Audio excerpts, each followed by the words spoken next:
Yo, what is up? It is your boys that they're back with the finale. That's right, the finale to What If Deku Had Microbots. I know this series has been very amazing up to this point, but this is actually going to be marking the finale. Now, don't worry, you guys. This is either going to be a 30 to 40 minute video. It's going to be very long, covering the forest arc, the Bakugo retrieval arc, as well as the Chisaki, Overhaul, and Gentle Criminal arc. So if you guys are hyped, make sure you drop a like down below. I'm gonna need let's go with 80 likes. I'm gonna need 80 likes. If you guys don't hit 80 likes, then I will be sad. Just playing. But all jokes aside, guys, go ahead and smash that like button if you guys enjoy the series. Let me know what series suggestions you guys have, and also go join the Discord, since I actually do have a Discord. I always leave it at the description of all of my videos, so make sure you go ahead and join that. And yeah, that being said, let's get started. On the last part, we had essentially left off with the preparations of the little 1 week break, with Deku and Mei actually using that time together to help make Baymax. They would have actually ended up creating Baymax, and on the last part, Deku would have actually implemented the combat system into Baymax, as well as having the UA Sports Festival, with Deku coming out on top and the Deku x Mei relationship being established. That's right, they're dating.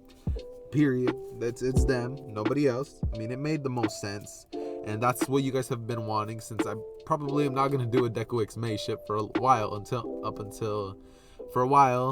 after this. So yeah, hope you guys are happy with this little Deku x Mei ship. But that being said, this is going to be the last of this. And also forgot to mention, we also went over the Stain arc, with Deku actually taking out Stain, and Stain basically doing his message, having the little villains go to Shigaraki and all that, meaning the Forest Shining arc is coming up. Also went over the little race and the finals, if that even matters. But yeah, I went over those things on the last part. But that being said, let's go ahead and get into this amazing what if. So Deku would have actually barely just finished the thing with Bakugo, and afterwards the teachers would be like, okay class, well, now we're gonna go to a forest training camp, and we need signatures from your parents. To which all of them are just like, oh yeah, that's cool, like I can do that. And everybody will basically get their signatures done. Now this is when they will all actually be on the way on the bus, when Suyu would actually ask Deku what inspired him to create his microbots, as he calls him. And Deku would tell them that, oh, it was because his older brother Tadashi, was also an aspiring hero, and his brother actually ended up dying in a tragic hero incident, with 2 pro water heroes dying in the process. It was said that he was trying to save 2 water heroes, and Deku would proceed to be like, and yeah, that's really how I ended up making it. I remember him always telling me about how he always wanted me to become a hero, and that's what inspired me to pick my hero name, Dashi. It's a memento to my older brother, Tadashi. I just shortened the name, and I figured I would live out his dreams for him, as well as my own, because now that I've been getting into this, I've actually enjoyed being a hero and saving lives. It's a very fulfilling feeling. The rest of the class would all nod, and they would understand what Deku was coming from and what he feels. And this is when they would actually arrive. Mandalay and Aizawa would actually be there waiting for them, and they would begin to tell them that they're gonna get off here. This is when the class would be like, you're joking, right? And they'd be like, nope, as she would use her quirk to send them off flying off the edge. Guys, I'm about to take a sip of water. I'm very thirsty.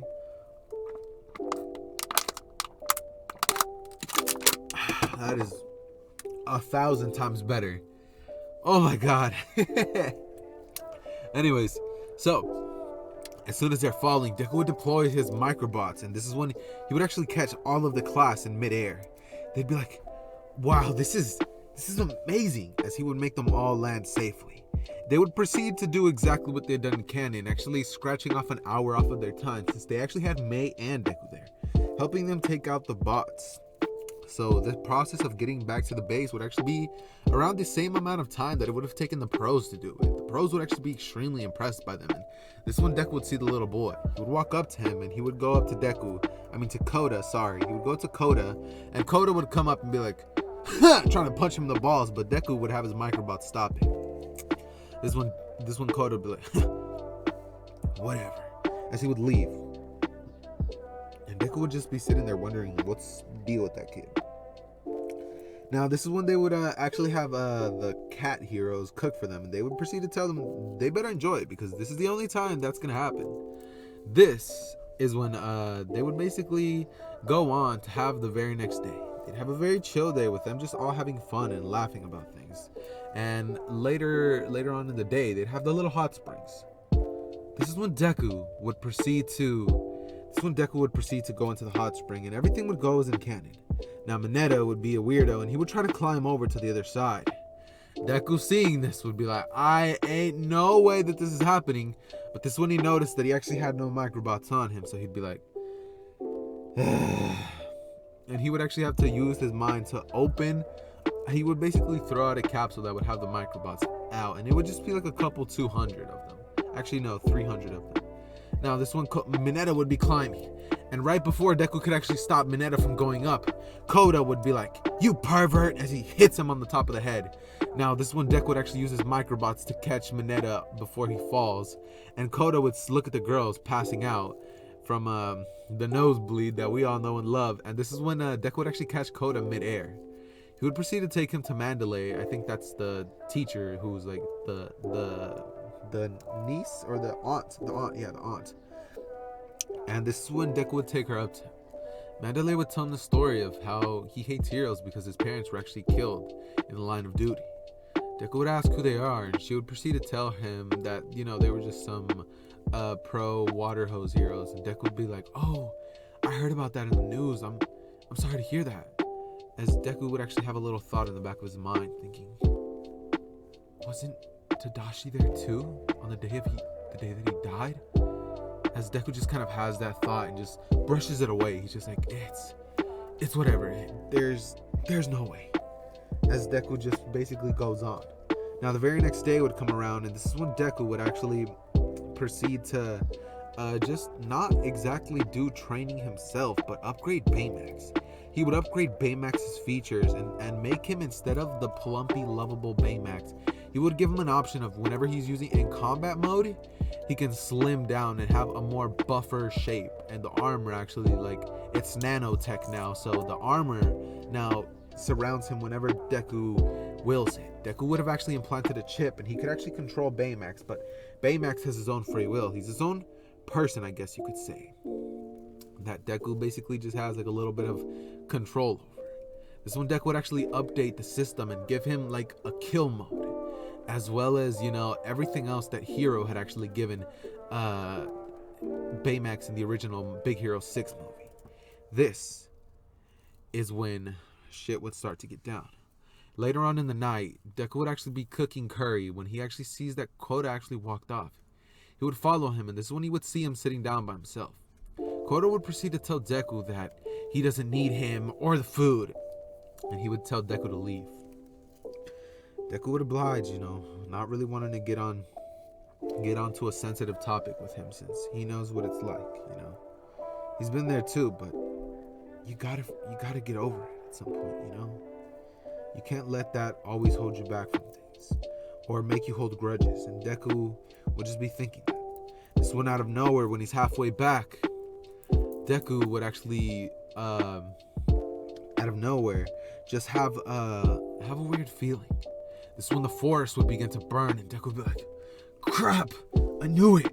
As he was very close, and he had actually barely been like halfway to the camp. Now this is when Deku would be like, damn it, Koda, as he rushes back with his microbot wings that he had barely just created. This is when Muscular would actually be right about to crush Koda, telling him, huh, you brat, they didn't tell us we couldn't kill you, kids, as he goes in to punch Koda. And in a split second, Deku appears with his wings and has some of his microbots push Koda barely out of the reach. This one, Koda would get sent flying off of the edge, but Deku would fly in just in time, catch Koda's legs, flip him up, and carry him away. Carry him a little further away. This one Muscular would say, I guess you're one of those little hero brats. As Deku says, yeah, and what of it? You're going down. As Muscular would say, I don't think so. As he throws a punch at Deku, and Deku barely dodges it. This one Deku and Muscular would get into a pretty heated battle. But Muscular would then proceed to say, that kid should have stayed here, so now I'm going to have to find him and kill him. This is when Koda would actually appear out of nowhere and say, appear by the corner and be like, I'm not afraid of you. No, that wouldn't happen.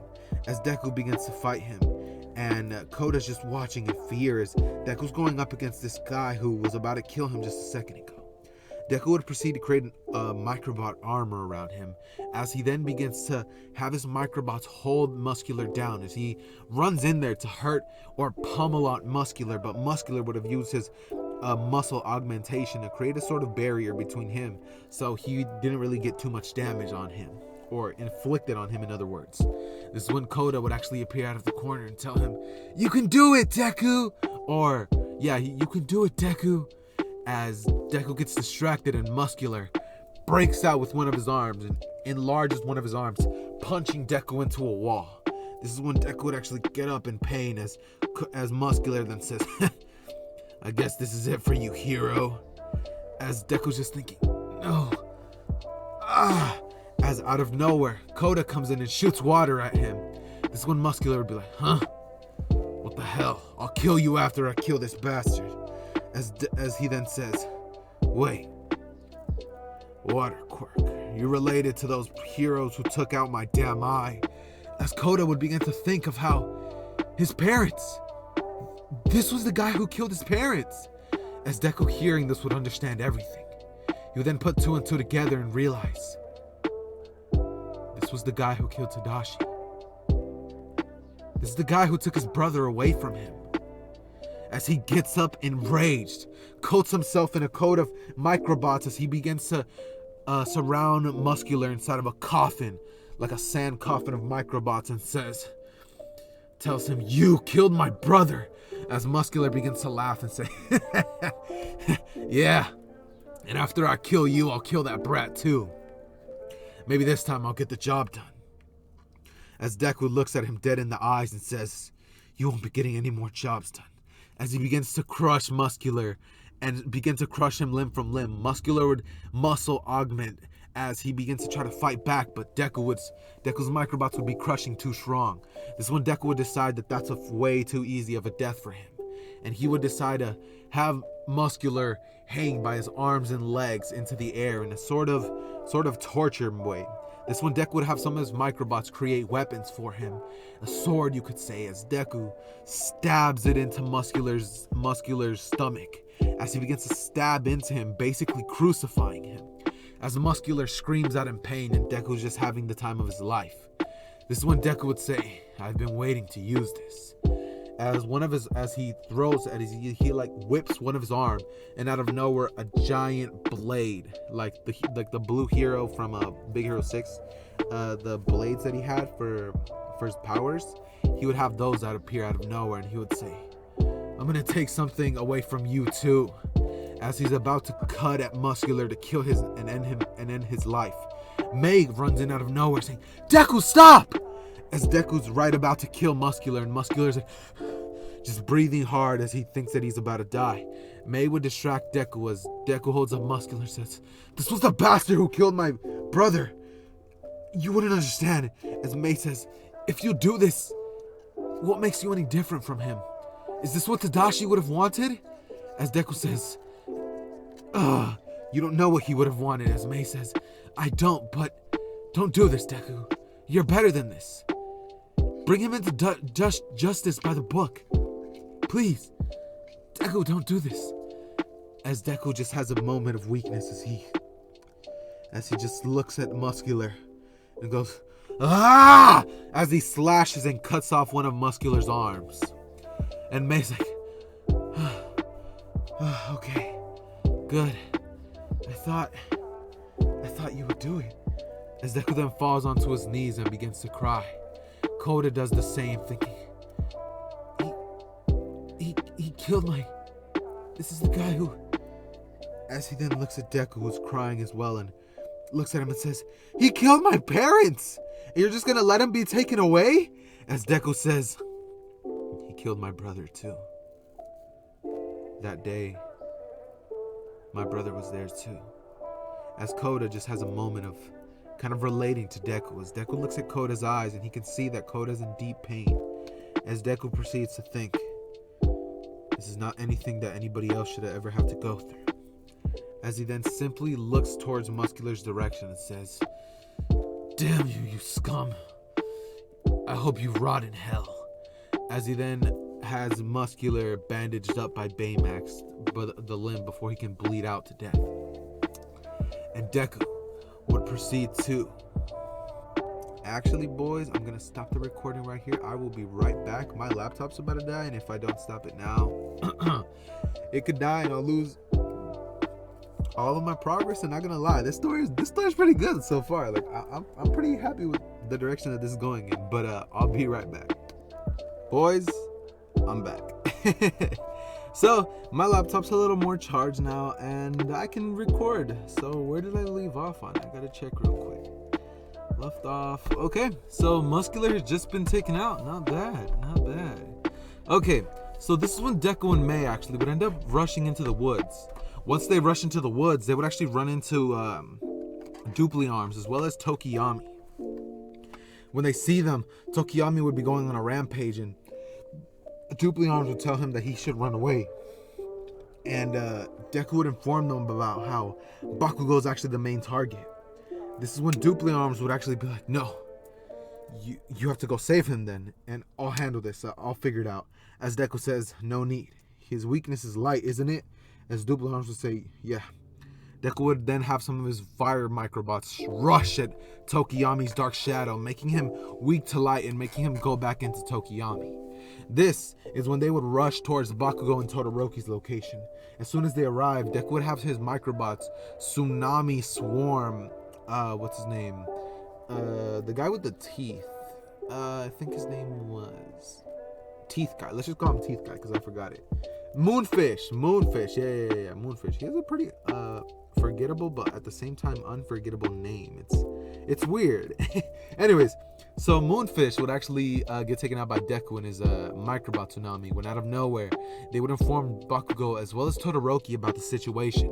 They would tell them what's going on and inform them about the fact that they actually have to go ahead and keep Bakugo safe because that's their target. Bakugo would be like, huh? Me?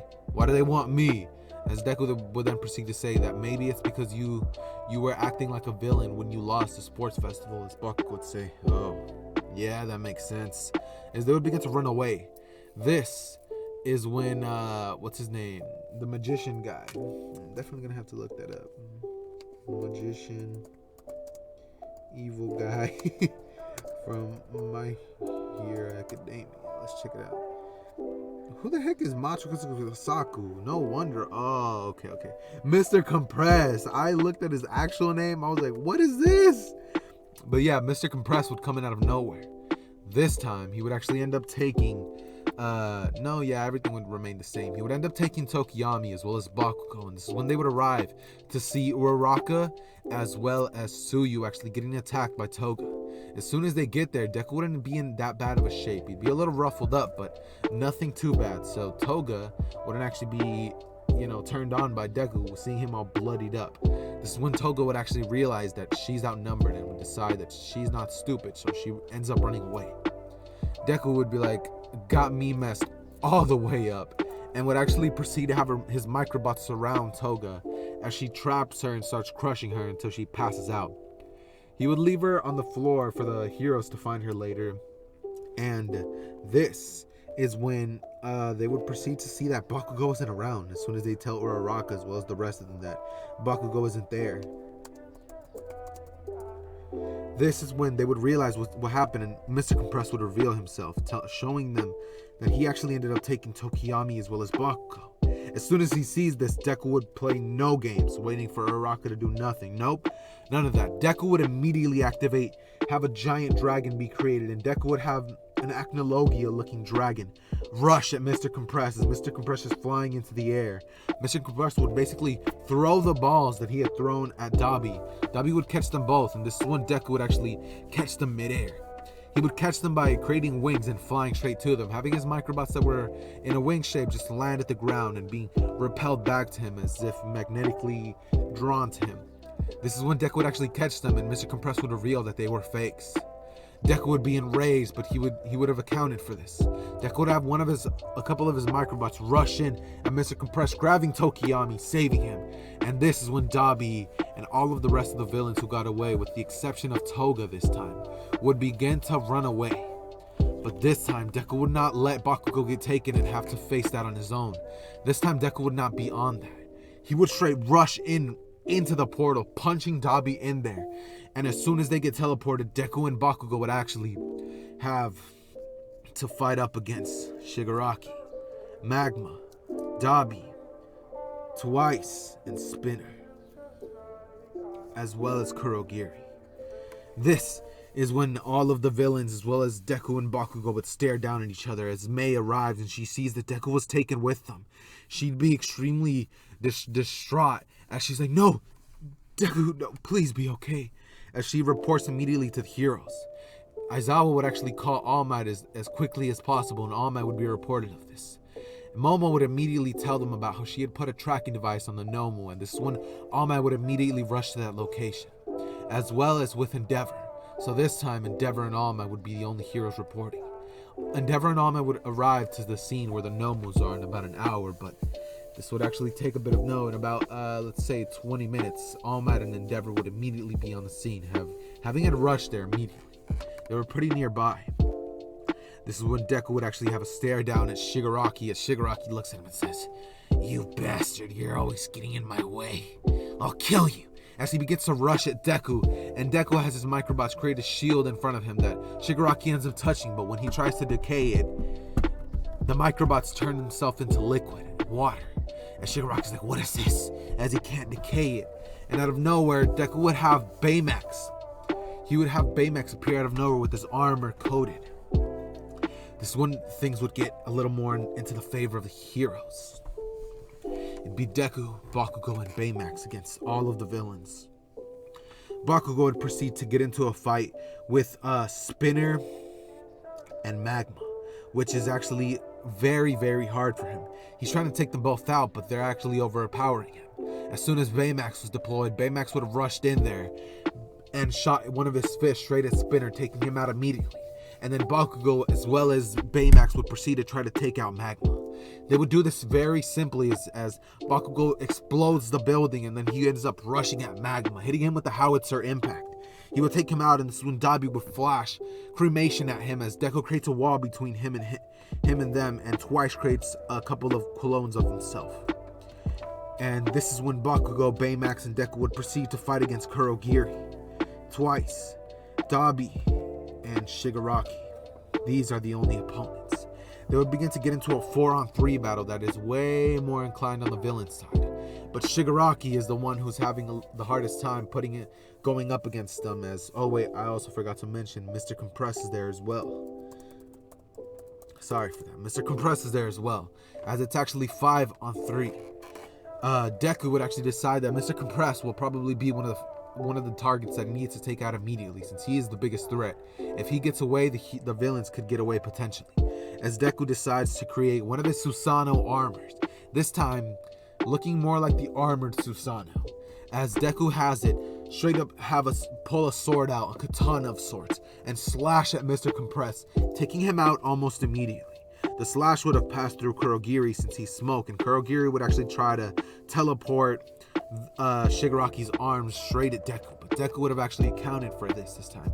He would have his microbots turned into liquid surrounding himself, and when Shigaraki pulls his hand back out, his hand would be covered in microbots. Microbots would start to surround themselves around Shigaraki's arm, and Shigaraki's like, "Damn it, I," as Deku has the microbots snap off Shigaraki's arm. his right arm would have been completely taken off as Shigaraki screams in pain and goes, "Ah! Damn you took off my arm!" As Deku has his microbot seal off the injury, basically sealing it up with fire.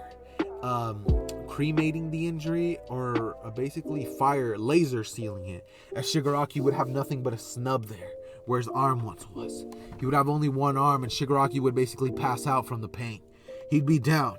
This means that Spinner would be taken out, Toga would have been taken out earlier, Magma would have been taken out earlier, as well as Shigaraki. So that's 4 of them. Now it's nothing but twice. Dabi, Kurogiri, and Mr. Compress. As soon as this happens, Deku decides that enough is enough, and he puts Baymax on kill mode, or destroy. This one, Baymax begins to rush at Kurogiri, taking him out almost instantly as he shoots his arm perfectly aimed at Kurogiri's metal piece that holds him down, and begins to have blasts fall onto the piece every time that Kurogiri tries to escape. This is when Bakugo would howitzer impact straight at twice, taking out 3 of his doubles, but one of them would have actually ended up hitting Bakugo, having him taken down for a couple of seconds. Deku, seeing this, would decide that he is not playing any games, and he would have his microbots catch Dabi twice and all of the other villains and have them inside of coffins, as he would begin to crush them and say, "You guys are being... This ends now!" As he begins to crush them all, and they all begin to wheeze and scream in pain as All Might and Endeavor bust in through the wall, saying, "We are here!" As he sees that most of the villains were actually taken out by Deku, Bakugo, and a robot-looking thing. As All Might rushes in there and basically tells Deku to stop it, as Deku says, "I wasn't planning on killing them, I was just taking them out." Right as he's about to take them out and have everything resolved, All For One appears. This one, All For One, would basically destroy half of the portion of the city as he shoots one of his biggest blasts, taking out Bakugo and Endeavor in the process. Deku, Baymax, and All Might would have actually been trapped inside of a barrier of microbots, stopping the blast from getting to them. And a lot of civilians would have actually ended up dying from this. Deku would have some of his microbots Deku would actually have Baymax and some of his microbots go off into the distance, searching for any survivors and having them be rescued by microbots and Baymax. Baymax treating them, and the microbots basically finding them and taking them to Baymax. This battle would now consist of Deku and All Might versus All For One. Deku would pull out all the stops, and he would proceed to have his lightning, fire, wind, and water microbots appear out of nowhere. As he dumps all of the capsules that he has left, he deploys 10, having hundreds of thousands of microbots surround the area, and All For One is like, I guess this is going to be harder than it seems. As All Might and Deku begins to collaborate together, fighting against All For One, having no mercy, taking him out as quickly as possible. This one, All For One, would have this big ass attacks blast, and he would take out a couple of the microbots, having them out of commission. Deku would shoot his water attack, but All For One would just simply have a strong wind attack, blowing the water back at All Might and Deku. Deku would proceed to tell All Might that if he wants, he's gonna basically he's gonna have some of his nanobots that he had actually just invented heal All Might's injury, so All Might could have a little bit of a better performance. Deku would proceed to seal All Might inside of a big orb of microbots as he single-handedly begins to fight against All For One, holding him off as long as he can. All For One would have actually used all of his strongest attacks to hold off Deku as much as possible, as he tries to teleport Shigaraki away, but Deku would have punched All For One in the mask, destroying one side of it, having All For One's breathing be slowed as All Might busts out, being 15% healed. So now he's 15% healed and has a little bit more energy inside of his body left. This one, Deku and All Might would proceed to rush at All For One as All Might decides that he's going to end this all. He is going to be the one that takes him out, as he basically tells Deku to back him up, as Deku surrounds him with a microbot armor. And All Might begins to rush at All For One, throwing one of the biggest smashes he's ever thrown. He says, "United States of Smash!" as he smashes into All For One, destroying him just like he had done in canon. Except this time, when he leaves him on the floor, basically almost about to die, this one, All For One, speaks up and says, "Tomura is Nana Shimura's grandson." As All Might has all of his morale destroyed as Deku says, I can't have this happen.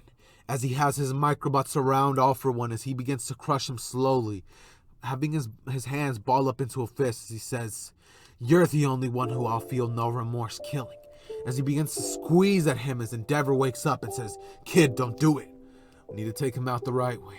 As Deku just squeezes him as much as possible, taking him to the brink of death, as All For One didn't even get the chance to give Shigaraki All For One.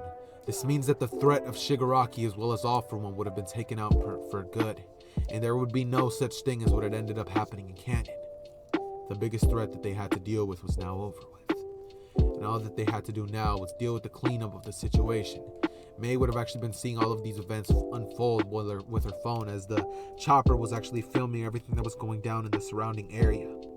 She'd be dead worried for Deku as Deku simply tells her that everything will be okay, and Deku proceeds to get into a fighting stance as Deku proceeds to, actually not into a fighting stance, but raises one of his fists along with All Might as everybody thinks that Deku and All Might, that Deku's going to be the next #1 hero, or if not, probably already is. He helped All Might take out one of the fiercest villains they've ever seen. And Deku and All Might basically get taken to the infirmary, Recovery Girl, as they get healed with all their injuries. Deku would proceed to heal all of All Might's previous injuries using his nanotech technology, having a huge amount of pain going on All Might as he has a bunch of microbots go into his system, which basically numb the pain. All Might would essentially at this point have himself healed. And everything and all of the injuries from the past injuries would have actually been healed, meaning All Might was at his prime again, meaning no successor would actually be necessary for another, let's say, 6 to 7 years. All Might could actually perform at his best now. The entire world would be wondering who it was that healed them, and Deku would actually tell them all that he has found a new technology that can actually heal people. It's not perfected yet, but you can see what happened to All Might, as Deku would have that technology out to the world in about 1 year's time when he perfects it. Deku would end up devising that technology, and he would actually afterwards have May visit him in the hospital. She would run up to him and she says, I'm so glad you're safe. And she then hits him on the top of the head and says, why did you do that? That was reckless. As Deku says, I couldn't let Bakugo die. As May sees Deku's look in his eyes and she understands why Deku rushed in there. And she then says, well, at least everything turned out okay. As she ends up kissing Deku on the forehead, and Deku ends up telling her that, yeah, this time, however. As they then get taken back to class in about 1 week or so.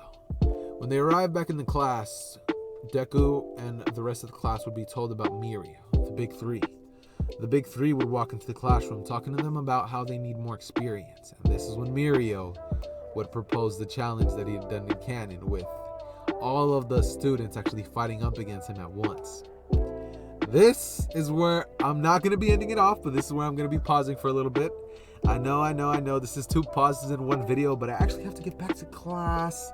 Class starts at 12:30 and it's currently 12:27. I'm going to need you guys to bear with this. I'm sorry that I'm leaving again, but I promise you guys will get this video today, and it will be at least 45 minutes long. Let's go 45 minutes long, since, you know, I'm doing this for you guys. That's the least I can do. This video is going to be 45 minutes long. Anybody that's been here all the way to the point where I had to stop this video, comment 2 times under in the comment section down below. But that being said, I will be right back in about an hour. Yo, boys, I'm back. It's been a couple hours ever since I finished that last part. I actually ended up finishing the entirety of my school day. And it's pretty late, so you guys are going to get this video a little later than usual. Sorry about that. But you guys are also going to be getting what if Deku had Jake Long's powers. So hope you guys are pretty hype about that too. Now, we had basically left off. Oh wait, you guys don't need to be told. You guys literally just heard it. But I'm going to say it anyways. Basically just left off with Deku and All Might taking out the villains. And Mirio actually challenging the entirety of Class 1A. Now, as soon as he does it, he would actually tell Deku that he's not allowed in it because he already knows he has the experience. Now, he would proceed to go up against the rest of the class, including Todoroki and Bakugo. Todoroki and Bakugo would actually end up getting their asses kicked, just like you would imagine they would, because regardless of how strong their quirks are, they still lack the experience. Now, this one Mirio would proceed to tell them all that the reason that he fought against them was because he wanted to show them all that they were lacking in terms of experience. He would tell them that that's what their little internships are going to be for. And they would be told to go internship with anybody that, with the people who basically would drop out offers. This one Mirio would actually walk up to Deku and say, hey, so I heard you're one of the candidates for One For All. And Deku would say, oh, you know about it? As Mirio would say, yeah, I do actually. He's like, well, I hope the best man wins, but other than that, I also wanted to ask you, do you want to come internship with my sensei or master, I guess you could say? And Deku would say, and who's that? As Mirio would say that, oh, it's All Might's old sidekick, Sir Nighteye. As Deku just thinks and says, oh, Sir Nighteye, yeah, I've heard about him. He's pretty cool. As Mirio says, well, he would actually like to train you. He told me to personally come down here and ask you to come to him. As Deku would basically be like, oh, of course, like I'd be so down. As Mirio's like, cool. He would basically go on, and the day would basically proceed to go on with Deku basically walking up to May, and telling her about he's gonna go internship with Sir Nighteye. She'd be like, that's cool. As they would proceed to talk about it, and afterwards Deku would actually end up bringing May back to his house. This one Inko would see May and be like, hey May, what's up? As May would say, nothing much, Miss Midoriya. As she would basically walk up to Deku's room, and then you would hear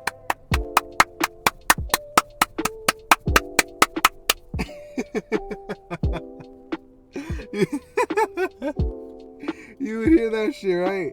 And this is when Deku would basically finish. And thank God he did, because right as that happened, his mom actually came to knock at the door. Now in almost an instant, Deku had his microbots put on the clothes for both of them and set up his laptop right in front of them before Inko could actually walk in and see what was going on. Now this one Inko would be like, what's going on in? And she walks in and just sees that they're watching something on a laptop just on the bed. And she's like, okay, I thought I heard something else. And she just walks out. And Deku then looks at May and she looks at him and she's like red in the face. And Deku's like, I could have died right there. You understand? Like, I may be strong, but ain't nobody stronger than my mom. And May as well as Deku would begin to start laughing. Now, this is when the day of the internship would come along, and Deku would actually report to Sir Nightaye's agency. Once he arrives, Nighteye would basically proceed to tell him that Mirio would actually proceed to tell him that he actually needs to make Sir Nighteye laugh. Deku would say that he's not actually that good, but since he's intelligent, he could probably figure something out to make him laugh. Boys, I'm not gonna lie, I have nothing that I could probably say that would actually be funny at the moment. So let's just say that Deku ends up saying something funny, right? He ends up saying something pretty hilarious, and Sir Nighteye actually ends up being pretty amused by it. He ends up laughing pretty hard, might I add. And this is when Deku would actually be told that he has to get the stamp from Sir Nighteye. Now this is when Nighteye would actually use his quirk to try to see the possibilities of the future, but this is when he would realize that no matter what he does, Deku always gets the stamp. As he would then say, stop, no need. He would stamp the paper himself, and this is when Sir Nighteye would basically tell Mirio to go out in the streets with Deku and show him around how to be more of a pro in the streets instead of what he's lacking in terms of combat. Because in terms of combat, he's second to none in his class, or probably in UA. As Mirio looks at him and says, what? As he's like, just kidding. And Mirio's like, oh, ooh. Now, this is when Deku and Mirio would begin to walk outside in the street when suddenly a little girl runs in. Of course, we all know this is Eri, and this is when Deku would actually hold her in his arms as he says, hey, are you? As he can sense that she's terrified. He can see from her body language and the way that she looks at the alleyway that she's definitely scared. So when he looks in there and he sees Shisaki, or Overhaul.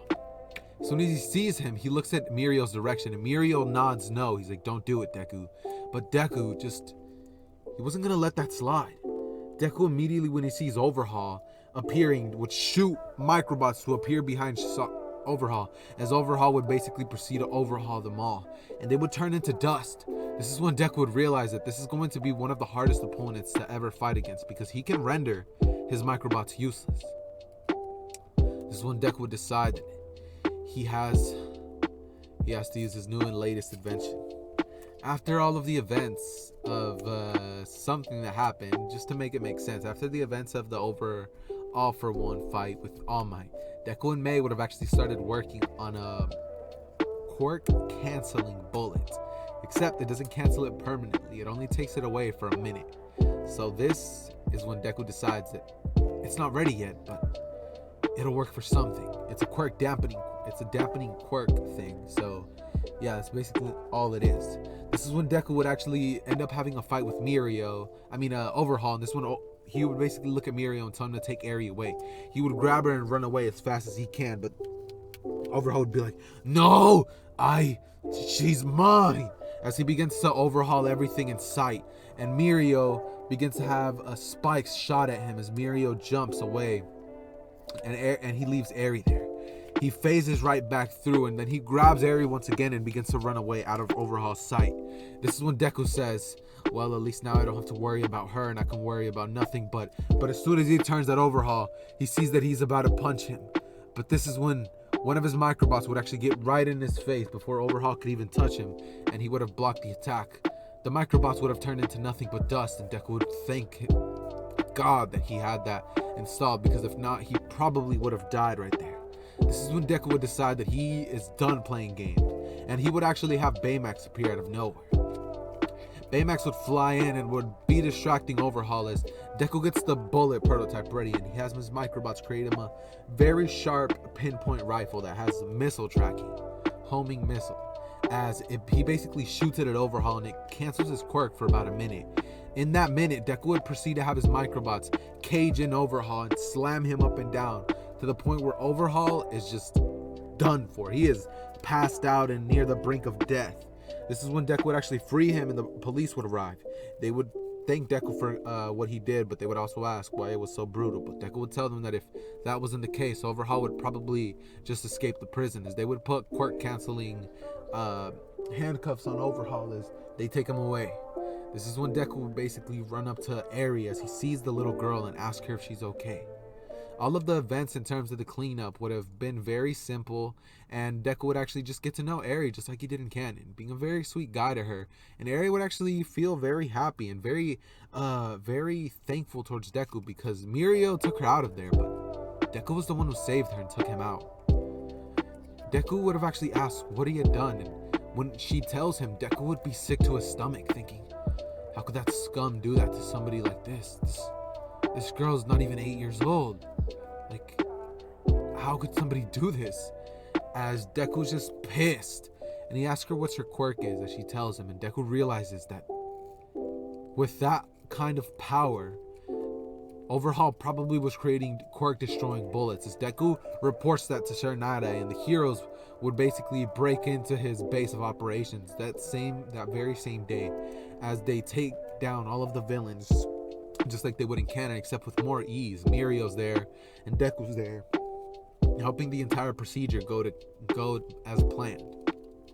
Operation would go smoothly, and they would actually take the quirk canceling as well as quirk amplifying and quirk the cure to that.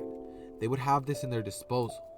Now this is when Deku would actually steal a sample of it and create his own version of the quirk destroying bullets to perfect his version. Now, anytime that he shoots anybody with those bullets, he can take away their quirk for 24 hours. That's gonna help him out. Now, let's get started into the little festival that they have. In terms of what happens when Deku forgets what he had to bring, Deku would have simply just created it with his microbots. And when Gentle Criminal appears, Deku would not be on any games. He'd be like, yep, you're not destroying this little girl's day just because you want to become popular on YouTube. Like, this is not happening. As Deku would basically lock him inside a cage that Gentle is just going to be trapped inside of until the ending. And after everything, Deku would turn him into the police as well as La Brava. And that would mark the ending. So what if Deku had microbots? I hope you guys enjoyed this series as much as I did. This series was definitely very helpful towards the channel growth that I've been experiencing. I mean, the first video, I'm pretty sure it's at 3K views. Like, that is insane. It's at 5K views. Actually, no, wait, not 5K. It's at 4.9K. That is insane, guys. That is insane. And third part is at 780. Come on now. Get that what are y'all doing? 780? How? That's disrespect. I'm playing. But anyways, if you guys enjoyed this series, comment down below what series you guys would like to see next. Actually, no, don't comment that. I want to know, would you guys be interested in seeing a what if called What If Deku Was a Ghost? And what if Deku was Syndrome from The Incredibles? That's one of those things that I've been, planning for a little while now. And I just want to know if you guys would actually enjoy that on the channel. After that, I'm going to be having a little bit more like DC Comics and anime powers just on the channel. Since I know as of lately, I've been doing a lot of goofy what ifs in terms of Microbots, Jake Long, Paint Magic, Quick Save, things like that. But I just figured that, I better do the what ifs that nobody else is doing, But that being said, this is officially going to be Zether out.